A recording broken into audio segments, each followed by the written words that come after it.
আসসালামু আলাইকুম প্রিয় দর্শক, আজকের পর্বে তৈরি করে দেখাবো খাসির মাংসের রেজালা রেসিপি। আর এভাবে একবার খাসির মাংসের রেজালা তৈরি করলে খেতে খুবই মজার হয়। তো এখানে আমি 1 কেজি পরিমাণ খাসির মাংস নিয়েছি, কেটে ধুয়ে ভালো করে পরিষ্কার করে নিয়েছি। এখন একটা প্যানে নিয়ে নিচ্ছি হাফ কাপ পরিমাণ তেল, 2টি দিয়ে দিচ্ছি তেজপাতা, আমি মাঝখান থেকে ছিঁড়ে নিয়েছি। 4টি দিয়ে দিচ্ছি দারচিনি, আর 10টি দিয়ে দিচ্ছি ছোটো এলাচ, 5টি দিয়ে দিচ্ছি লবঙ্গ, আর 10টির মতো গোলমরিচ। মশলাগুলোকে আমি তেলের মধ্যে 1 সেকেন্ড ভেজে নেব। ভেজে নেওয়া হয়ে গেলে এখানে দিয়ে দিচ্ছি 1 কাপ পরিমাণ পেঁয়াজ কুচি। পেঁয়াজ কুচিগুলোকে আমি কিছুক্ষণ ভেজে নেব। যখন দেখবেন পেঁয়াজগুলো একটু সিদ্ধ হয়ে এসেছে, তখন এই পর্যায়ে আমি দিয়ে দিচ্ছি 2 টেবিল চামচ পরিমাণ আদা এবং রসুন বাটা। আদা রসুন বাটাকে আমি কিছুক্ষণ কষিয়ে নিব, এতে করে আদা রসুনের যে কাঁচা গন্ধ আছে সেটা চলে যাবে। কিছুক্ষণ ভাজার পরে এখানে দিয়ে দিচ্ছি আমি 1 চা চামচ পরিমাণ ধনিয়ার গুঁড়া, 1 চা চামচ পরিমাণ হলুদের গুঁড়া, 1 চা চামচ পরিমাণ মরিচের গুঁড়া, 5-6টি দিয়ে দিচ্ছি কাঁচা মরিচ, আর সামান্য পরিমাণ পানি। তো পানিটা দেওয়ার পরে আমি মশলাগুলোকে বেশ কিছুক্ষণ কষিয়ে নিব। কষানো হয়ে গেলে আবারও আমি সামান্য পরিমাণ পানি দিয়ে আবারও মশলাগুলোকে ভালোভাবে কষিয়ে নেব। আর এভাবে যদি মশলা কষিয়ে নেন তাহলে খেতে খুবই মজার হয়।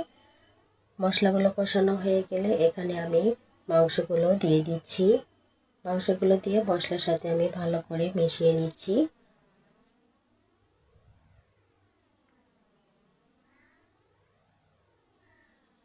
তো মেশানো হয়ে গেলে ঢাকনা দিয়ে ঢেকে আমি 10 মিনিটের মতো রান্না করে নিয়েছিলাম। আর 10 মিনিট পরে দেখতে পাচ্ছেন মাংস দিয়ে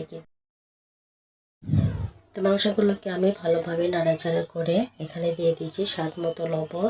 তো লবণটা দিয়ে মাংসের সাথে ভালো করে মিশিয়ে নিয়ে ঢাকনা দিয়ে ঢেকে আমি রান্না করে নেব আরও 5 থেকে 6 মিনিট। আর এদিকে আমি একটা মশলা তৈরি করে নেব। এই জন্য একটা ব্লেন্ডার জারে নিয়ে নিয়েছি হাফ কাপ পরিমাণ পেঁয়াজ বেরেস্তা, 10-12টি কাজু বাদাম, আর 2 টেবিল চামচ পরিমাণ টক দই। তো সমস্ত মশলা আমি ব্লেন্ডারে ব্লেন্ড করে নেব। আর এই মশলাগুলো আমি পানি ছাড়াই কিন্তু ব্লেন্ড করে নিয়েছি। তো মশলাগুলোকে আমি এক সাইডে রেখে দিব, আর পরবর্তীতে আমি ইউজ করব। আর এদিকে মাংসগুলো কিন্তু আমি আবারও নাড়াচাড়া করে দিব।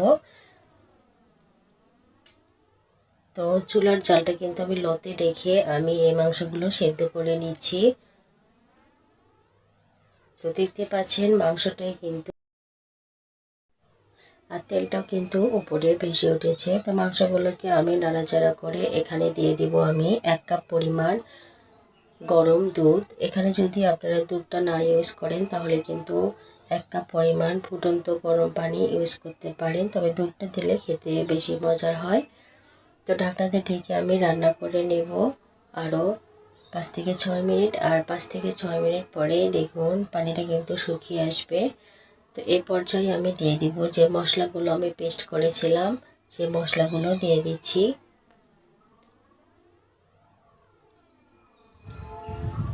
তো মশলাগুলো দিয়ে মাংসের সাথে আমি ভালো করে মিশিয়ে নিব।